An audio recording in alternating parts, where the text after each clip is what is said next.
प्रवास के कारण पढ़ना है। प्रवास के कारण मतलब कि जैसे आदमी एक जगह से दूसरे जगह जाता है, उसी को प्रवास बोला जाएगा।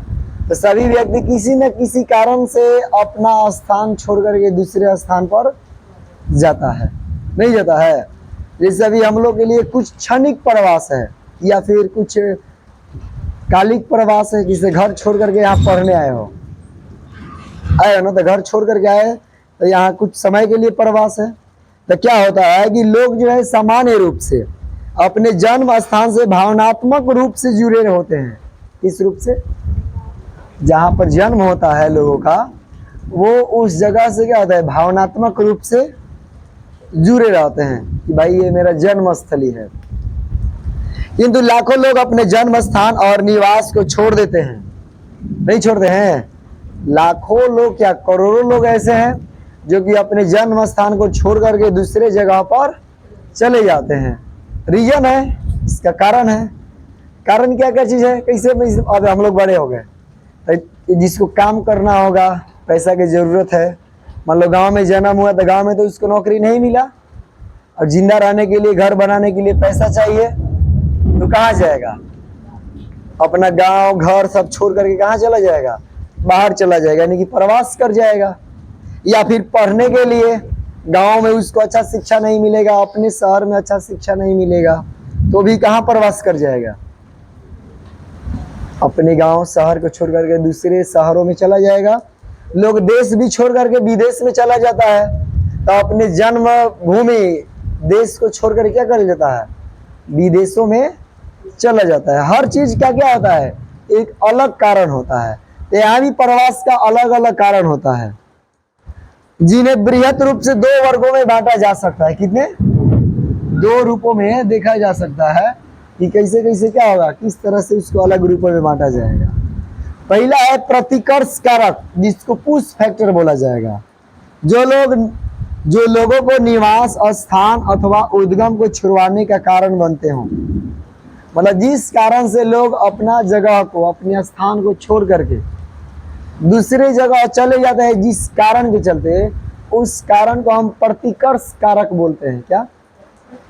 जिसे गांव में छोड़ करके यहाँ पढ़ने आने का रीजन है। तो रीजन क्या है? पढ़ाई। तो प्रतिकर्ष कारक क्या हो जाएगा? पढ़ाई।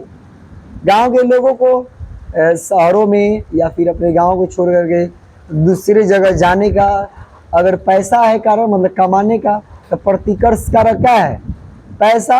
वहाँ के उद्योग धंधा जो कंपनी है वो लोगों को आकर्षित करेगा, और लोग अपना गांव जन्मस्थली छोड़ करके क्या करेगा? वहां पर चला जाएगा। तो इस कारक को क्या बोलेंगे? प्रतिकर्ष कारक, यानी कि पुश फैक्टर। दूसरा फैक्टर क्या है? अपकर्ष कारक। क्या चीज?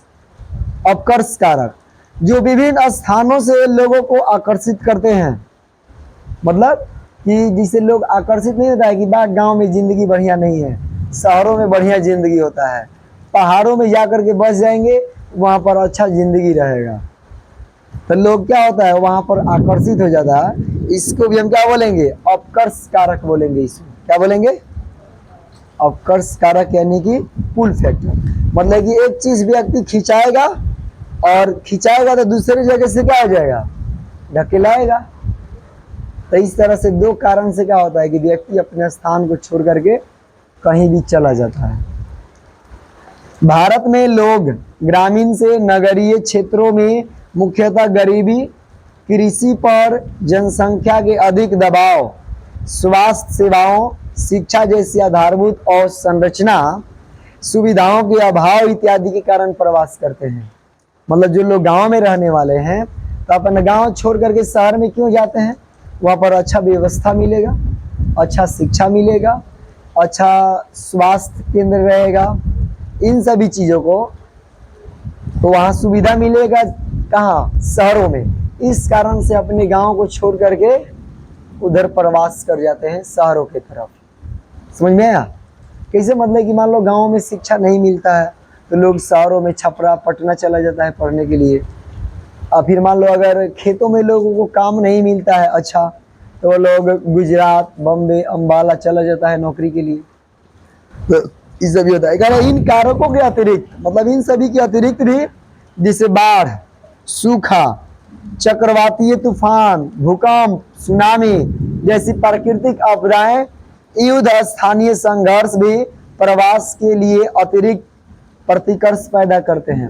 मतलब जिस क्षेत्र में ज़्यादा भूकंप आता है, ज़्यादा बाढ़ आता है, सुनामी आता है, चक्रवाती तूफान आता है, समझ रहे ना, जहाँ हमेशा लड़ाई झगड़ा होते रहता है, उस स्थान को भी व्यक्ति छोड़ करके दूसरे और इन सभी सुविधाओं, ये सभी जहाँ सुविधा अच्छा रहता है वहाँ पर क्या करता है, चला जाता है। जहाँ पर बाढ़ ना आए, जहाँ पर युद्ध ना हो, समझ रहे ना, जहाँ पर काम आसानी से मिल जाए, वैसे जगहों पर क्या होता है, ये चले जाते हैं।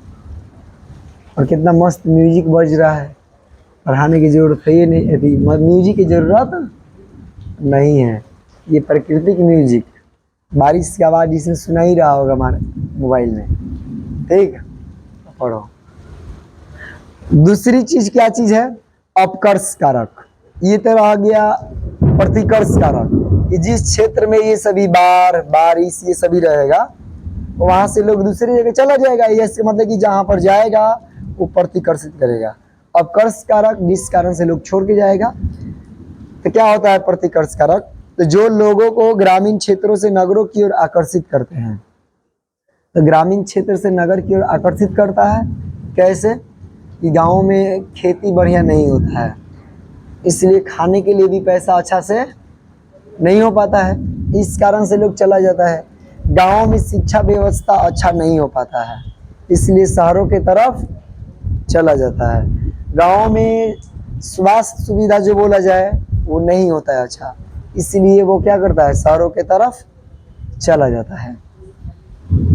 नगरीय क्षेत्रों की ओर अधिकांश ग्रामीण प्रवासियों के लिए सर्वाधिक महत्वपूर्ण अपकर्ष कारक बेहतर अवसर, नियमित काम का मिलना और अपेक्षाकृत ऊंचा वेतन। मतलब कि वहाँ पर अच्छा खासा पेमेंट भी मिलता है, मतलब कि उसको नौकरी के सैलरी जो बोला जाए वो अच्छा शहरों में मिल जाता है गाँवों से, इस कारण से वो गाँव को क्या करता है, त्याग देता है।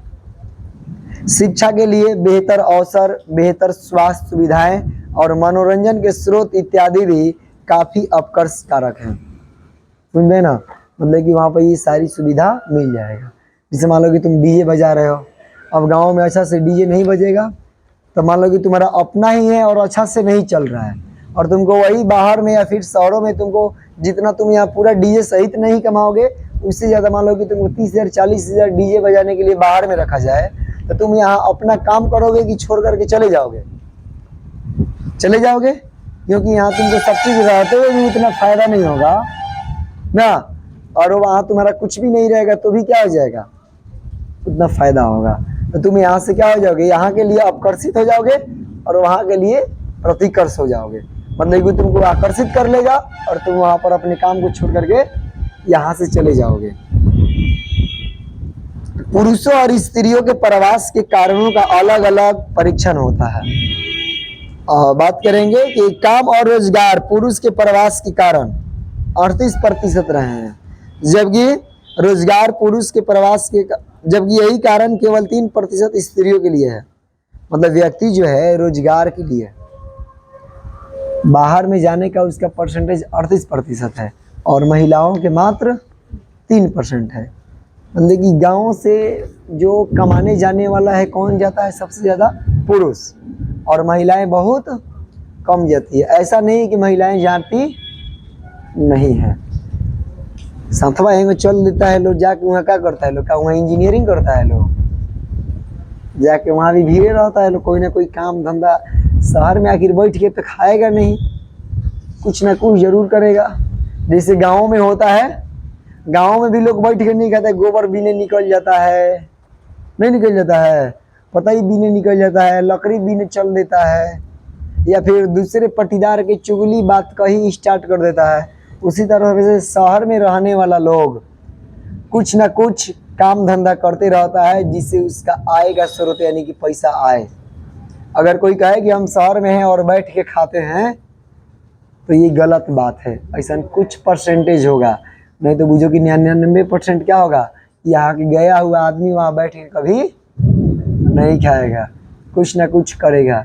ऐसे गांव में तो गोबर बीने की आदत बा कई पुश्त से, तो शहर में गईला के बाद काहे ना कोनो काम होई, काहे ना बेटाम सियाओ, ऐसा होता है, एकदम होता है।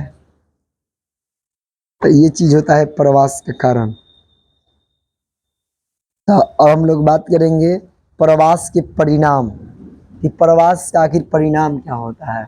मतलब कि जब हम जाते हैं वहां पर तो इसका कुछ ना कुछ तो परिणाम होगा कि नहीं होगा, होना ही है। तो इसके बाद हम लोग पढ़ेंगे प्रवास के परिणाम। ये तो कारण समझ में आ गया, अब इसके प्रवास के परिणाम समझोगे बाद में।